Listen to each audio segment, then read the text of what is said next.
Ladies and gentlemen, welcome back to, I think, episode 9, right? Of the Thank You Bro 10. podcast. 10. Look at 10. that.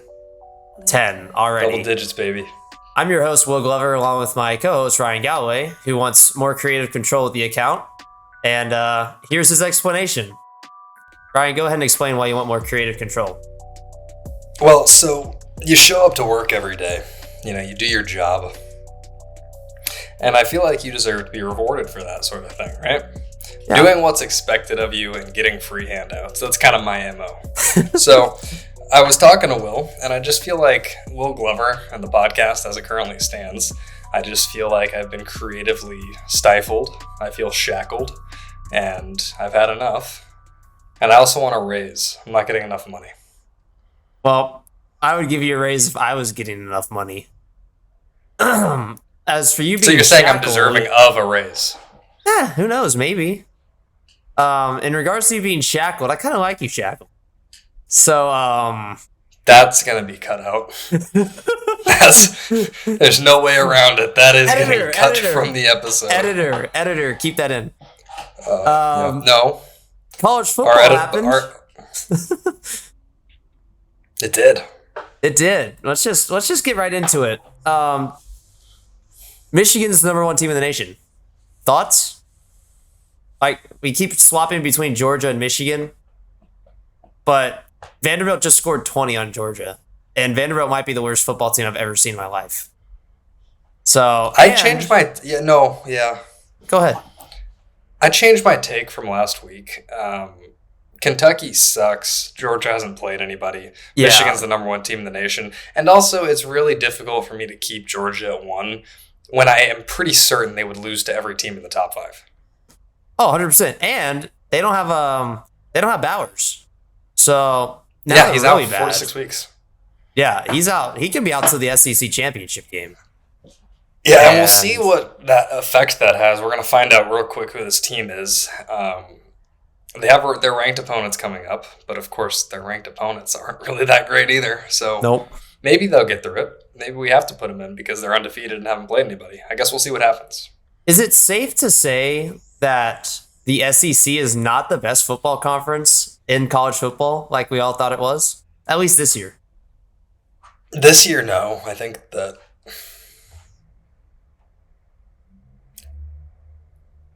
Is it the Pac-12? See, I don't know because I thought USC was the best Pac-12 team and they obviously suck. Oh, no. I would like to say I think it's pretty balanced. ACC is the worst. I got to go Big 10 or Big 12. Pac-12, I think you know what? It's a 3-way tie. Let's put it that way. I genuinely think that they're all super balanced. I'd put the Big 12 on the bottom end of that 3-way tie. Well, we certainly have a lot of parity in college football this year. I mean, you look at the top 25. I mean, there's a lot of undefeated teams. There's a lot of one-loss teams.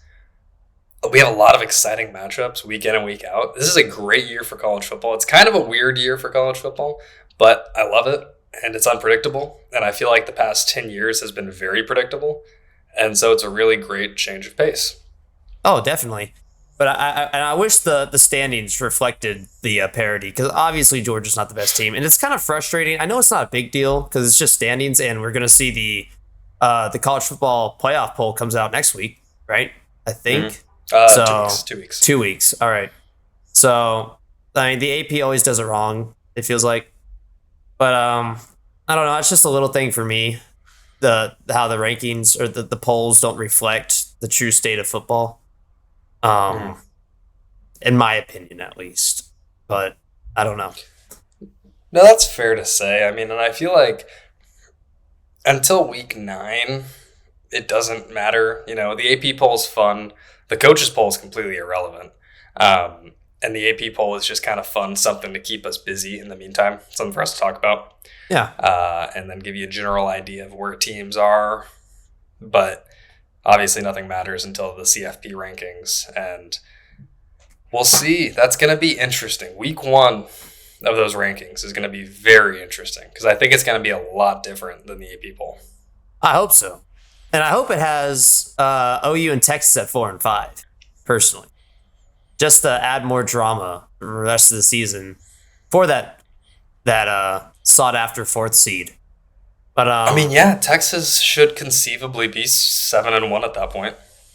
Yep, and then OU obviously 8-0, or unless they have a they've already done Anyways, let's talk about some games that happened over the last weekend. Obviously, the big one, that close game, Oregon and Washington.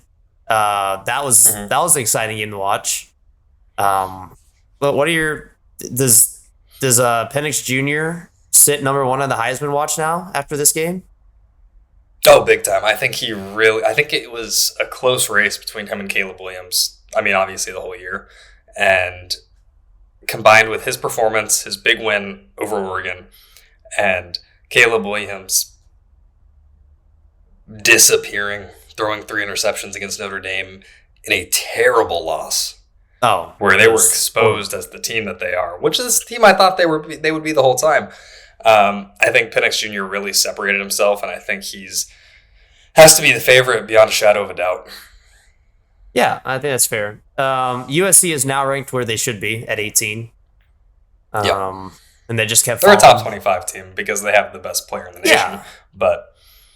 Well, second best. I still think, even though Travis Hunter got mossed this weekend after Colorado's disappointing choke, I still think Travis Hunter's the best player in football. I did want to talk about Travis Hunter. Go ahead. He is undisputedly the greatest player in the nation right now. Both sides of the ball, he's phenomenal.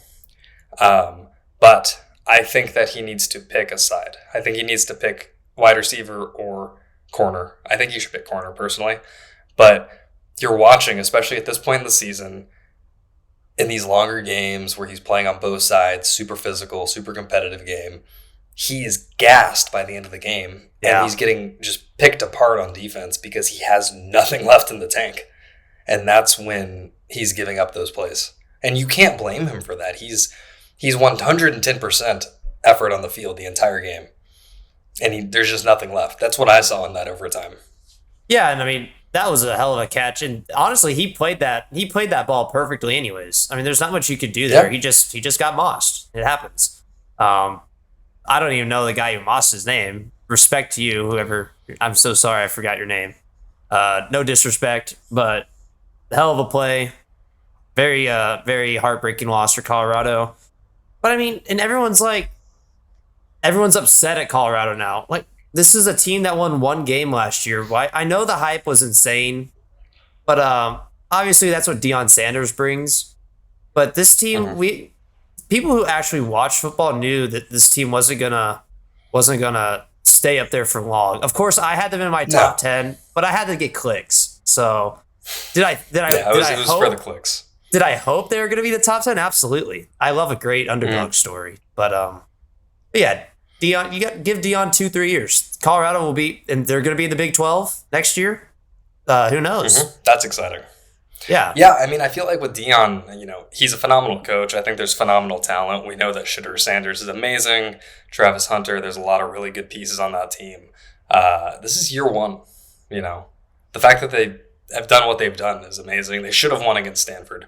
And Shedeur Sanders posting that on his story at halftime it's a tough look. That's devastating. I think it is. And I think that where people have a lot of issue with Colorado at this point is I feel like they hate that this team is decent, but acting like they're a top 5 team and talk, the swagger, all that good stuff.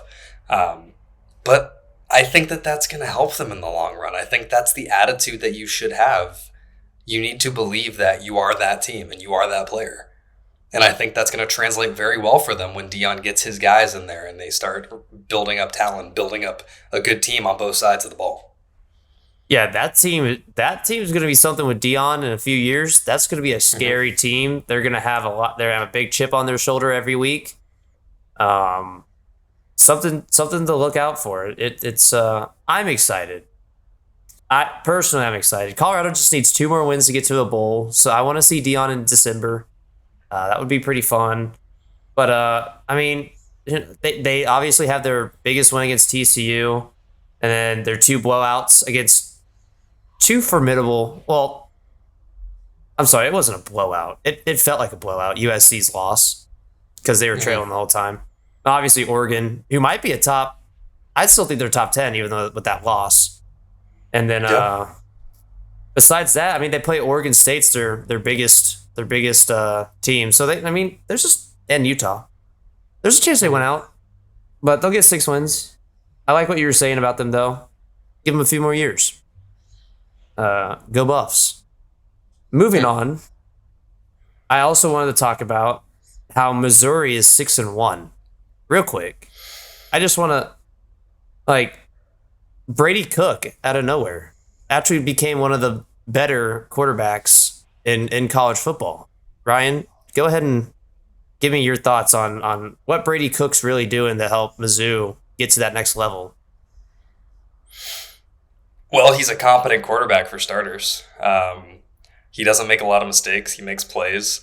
He does what every good quarterback needs to do and is really overlooked, but he puts his receivers, he puts his offensive weapons in positions to succeed and lets them do the rest. And that's really all you need to do. But he's a winner. He's playing winning football. Yeah, I mean, and that seems like an oversimplification, but no, and it's you don't have to be too complex. I think that's where we get in media, we get lost in trying to be too complex. Just be simple and keep it simple, stupid. You know? You feel me? You want to kiss me? Oh, anyways. I know. Moving on to week 8. All right. Yeah. Big games to watch for. Penn State, Ohio State. Ryan, give me your pick on that one and why. Ooh, I'm going Penn State, baby. They're finally doing it this year. Really? Why? I like Penn State. Please explain. I think that they finally have the team that they've been waiting for forever. James Franklin is awesome. I don't like Ryan Day as a coach personally. I don't like it. And they're going to take advantage of Ohio State having the weakest quarterback they've had in years. And I think that this is the year. Penn State's having fun. Uh-oh. They're running the ball well. They're having fun. They're playing good defense. They're finishing games. This is the year that Penn State knocks off Ohio State. They are running Go the Nittany ball. Lions. All right. That's a hot take. And I know last week we were all about, hot takes. Katron Allen, sneaky, really one of the better running backs in college football. Very sneaky. Averaging around 5 a carry. That's serviceable. They're running the ball well. So I like that pick. I don't think it's going to happen. Going on the road to where do they play? Columbus. Ohio State. I don't really care about you. There you go. But you know where stuff is. Yeah, I know. This is a guy who knows where stuff is. This is a guy who understands coordinates. So yeah, I got Ohio State, but I know I'm just it's my B performance today, Ryan. Don't give me that look. Yeah. Moving on. Alabama, Tennessee. Go ahead. Alabama. Oh, I forgot to ask why. Now you go. Oh, yeah, okay. Because Joe Milton is a fraud, and I think that I don't know. Alabama's the better team, and I think it's as simple as that. I don't think that Tennessee can do it 2 years in a row. Hendon Hooker's not walking through that door. Yeah, I bet they wish he was. Yeah, and Milroe's really finding his stride now. Alabama after losing to Texas. He's yeah. I mean, he's doing. It was an overreaction. He's fine. Same with Ohio State. It's not their best quarterback in years. It's serviceable, but I think that in order to beat Bama, you really need your defense to step up, and then you need your quarterback to play a perfect game. Yeah, and I don't think that Joe Milton's going to do that. Yeah, and I mean, I know they had a close one against Arkansas. I really don't think Arkansas is as bad as their record says. They're not. They're in games. And KJ Jefferson's 2-5. Yeah, they're 2-5, but all their losses are within 10 points. It's just one play goes the wrong way. And they're on a 5-game losing streak, so it doesn't help that it's like you can't see the light at the end of the tunnel. But Arkansas is not as bad as the record says. They still have a small chance to make a bowl game. They got to go 4-1. It's a chance. There's a chance there. But yeah, Alabama's playing a much better brand as of late. I, for one, hate the fake UT. I mean, I've never been impressed with their football program since Peyton Manning, and I was in diapers back then. I was before that. I wasn't even born yet. So you were not born. We were not born. But I watched highlights when I was in diapers of him, probably. Anyways, last one. Which one do I want? You know what? We'll give the ACC some love. Duke and Florida State. Oh. Who and why? Florida State. I'm still a Jordan Travis truther. And, I know. I think this is simple again. They're the better team. Duke is fun. They're good. Duke is a good team. But I think Florida State's by far the superior team. What is that at Duke? No, it's in Tallahassee. Yeah, Florida State. Yeah, and they're Florida State. They're gonna get the chop going. It's a tough place to play. Everybody's feeling it. Yeah. Tallahassee, Florida State's back. I'm loving it. I like Norvell. All right, Florida State's back. That's bold. The Seminoles are here. They're ranked 4 or 6-0. They're 14-point favorites, which I think is a little too generous. Personally, I'd take Duke spread. I think it's gonna be a close game. Yeah, but yeah, I'm with you. I think it's gonna be a 3-point Florida State win. I think that's safe. But besides that, what are your thoughts? Well, I think it's a weird game. Honestly, I think it's an interesting matchup, and I think that it's going to go something like this. I think that it will be a 3 to 7 point Florida State win, but I would not be surprised at all if Florida State went in and beat them 49-7.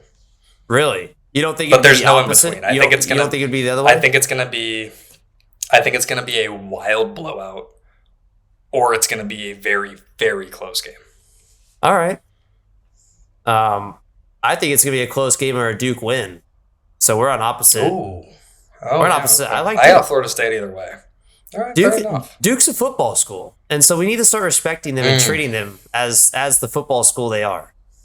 So we'll revisit this next week.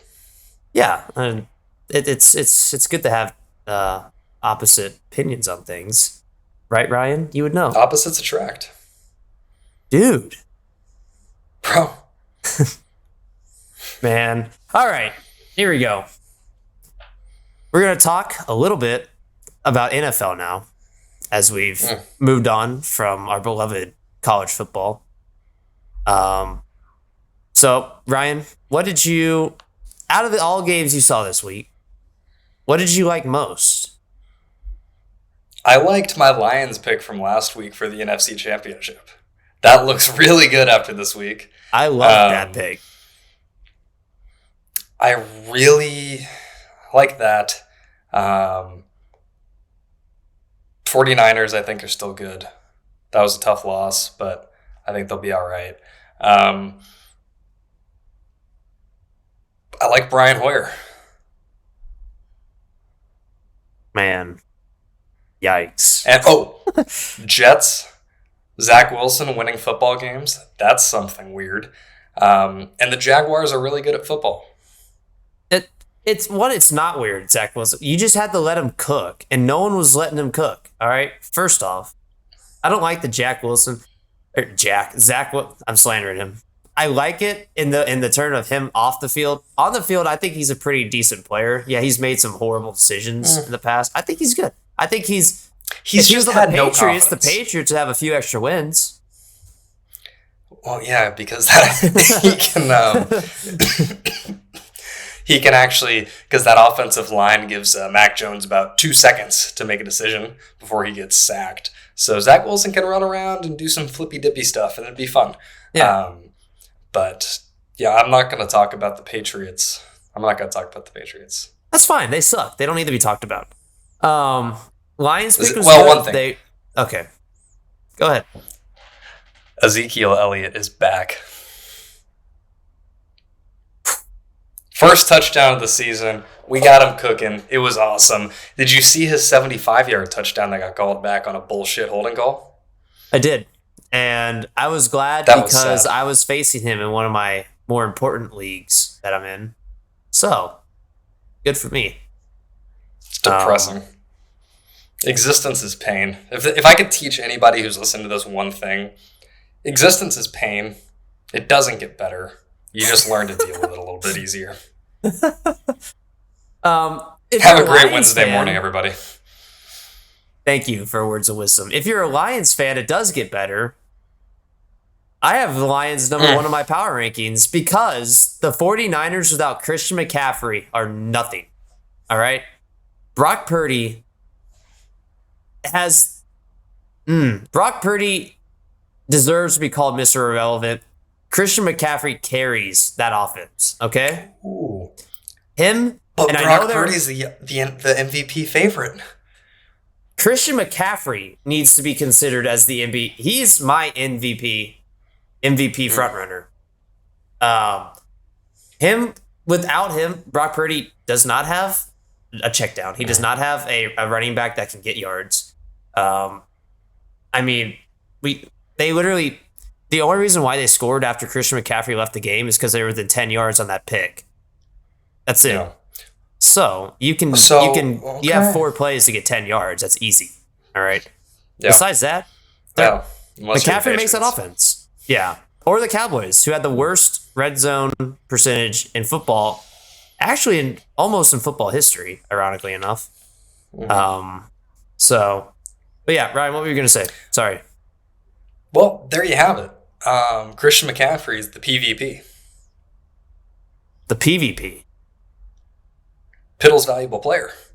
Pittle's something that hasn't been on this show. Pittle, for those who don't know, I feel like everyone who's listening to the show right now does know. Pittle's my alias. It's my alter ego. PVP.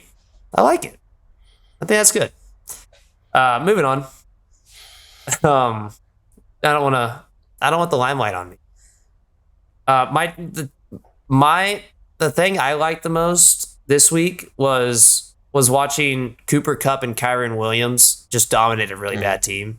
It's fun watching decent teams just kick the crap out of bad teams. It's really fun.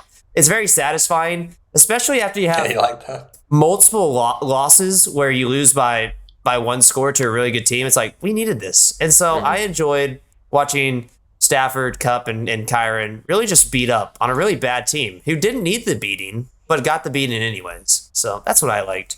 Ryan, I'm also going to ask you, what was your biggest takeaway besides obviously the Lions being favorites now for this week? Give me something that the average NFL watcher would not notice. There's a lot to choose from.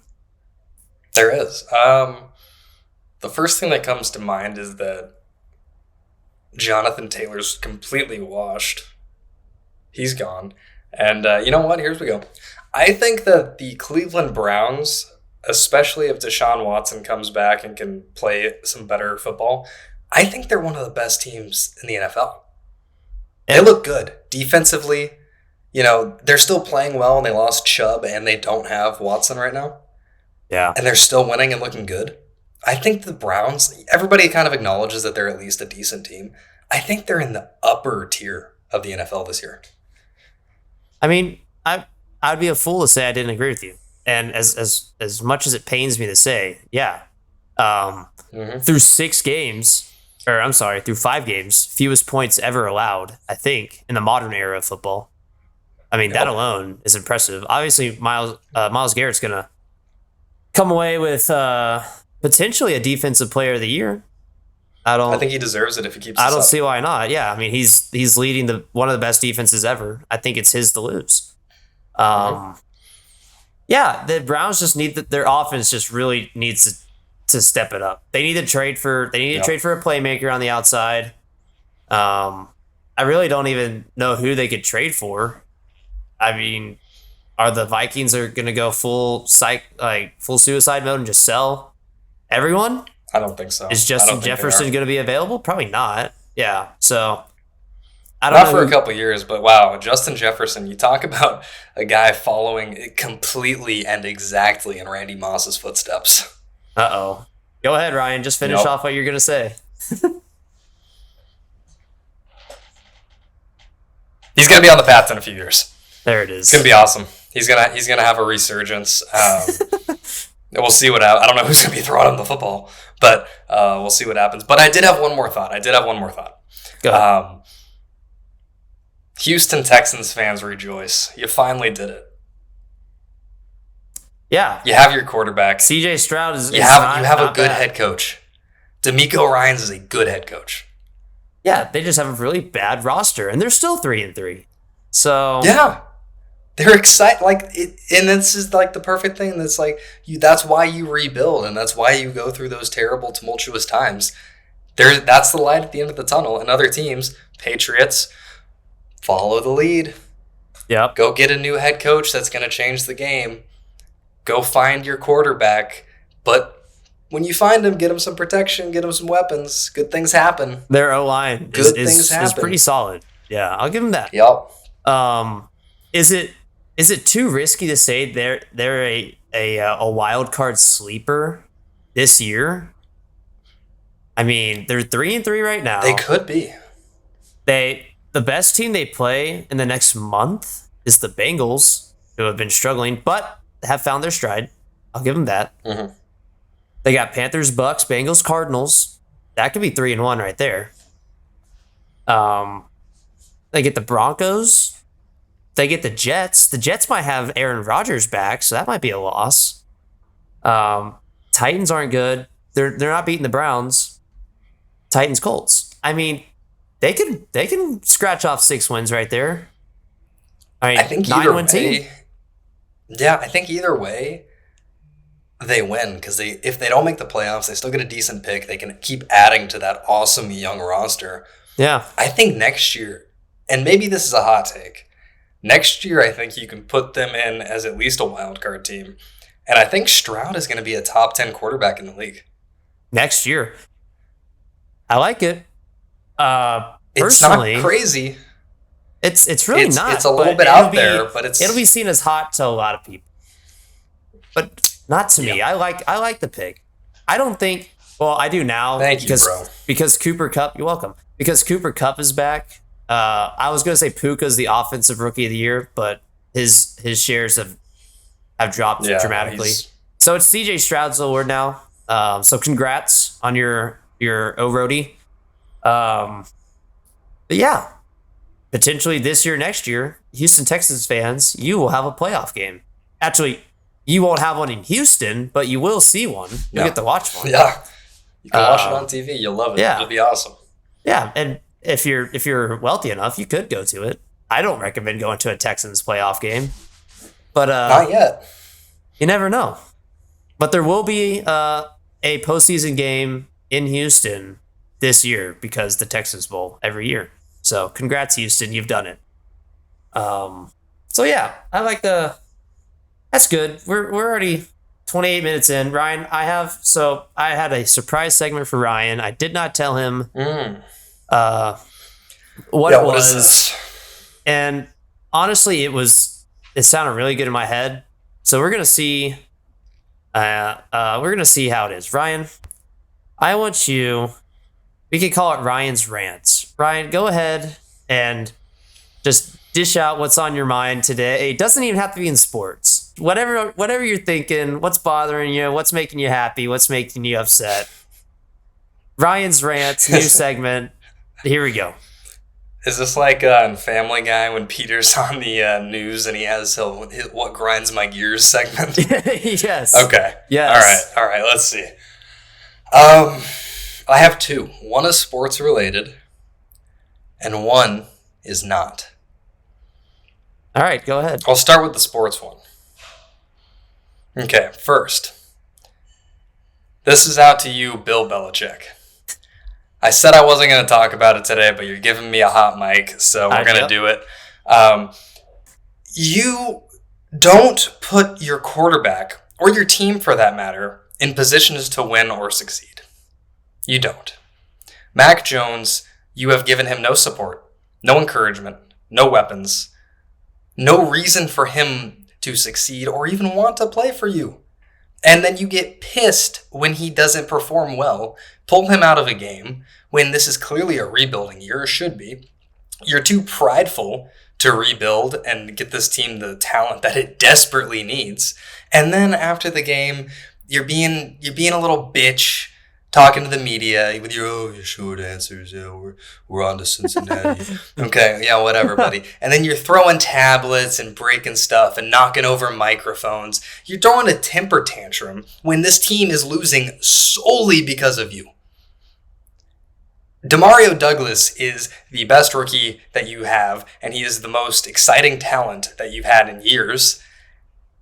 And then you're benching him, not giving him touches, not letting him develop as a player.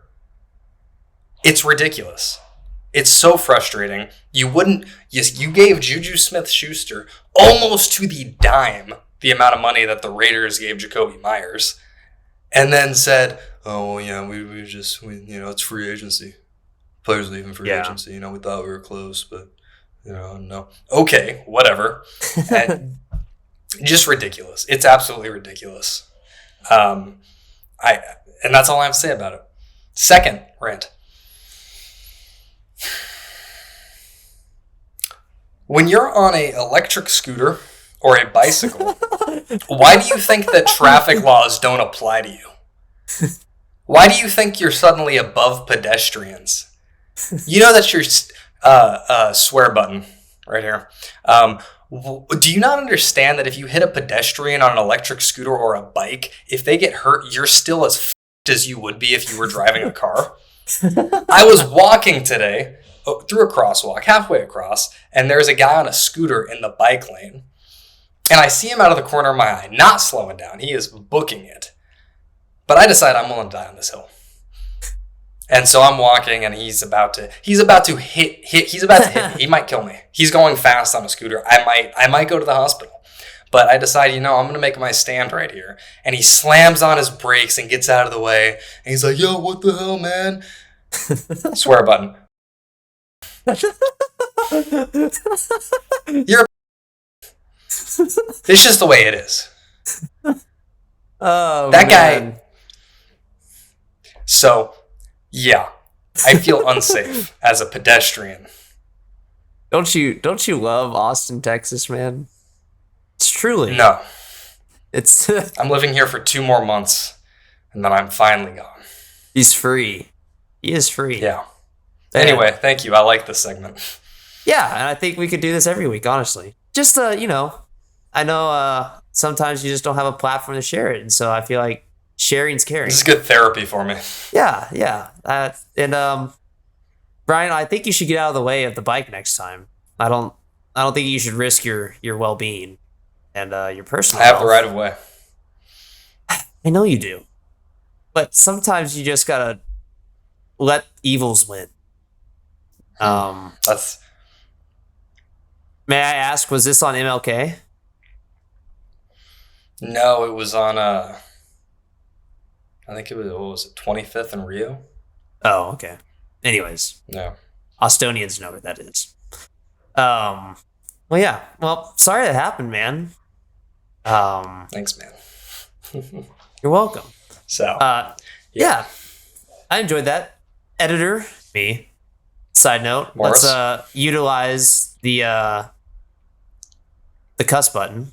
We'll do that. Yeah, we're gonna need it on that one. I need to get you a cuss button. I'm gonna look after this. I'm gonna look at Amazon. I'm gonna ship you a cuss button. It's gonna be good. And you get a little Something's Legend KG in there. And you know what? Speaking of, Brian, hold on, real quick. Give me like 20 seconds tops. All right, check this out. Right. Going off screen. I have no idea what this is gonna be. He has no idea. I can see that he hasn't made his bed though. Hey man, look at that. Sheets everywhere, pillows everywhere. Is that Febreze on his little nightstand? Yeah. Is that a Jenga set? First off, water bottle? No, it's a Swiffer duster. No. In honor of the cuss button, Ryan. I haven't seen you in a while. It's your birthday was in August. I can't hold it any longer. Wow, are we doing this? It's just been staring at me. I just want your reaction. Happy late birthday. 2 months later. Look at that. Wow. I wanted the reaction. There it is. I got you a large. It's a large. Is that okay? Wow. That's perfect. Yeah. Thank you so much, man. And I'm wearing my Celtics shirt right now too. Look at that. So in honor of Ryan, I feel like since I hate the Boston Celtics, I'm gonna be the first one to put it on. Oh wow, this is a big moment. This is a screen grab right here. Pre-worn. Look at that. Here we go. I'll stand back. Wow, look at that. I will never do this again. There it is. This is everything I ever wanted. Look at that. There it is, guys. Wow. Kelly Green looks good on you. No. Wow, my forehead looks huge there. No, it doesn't. But anyways, Ryan, happy birthday.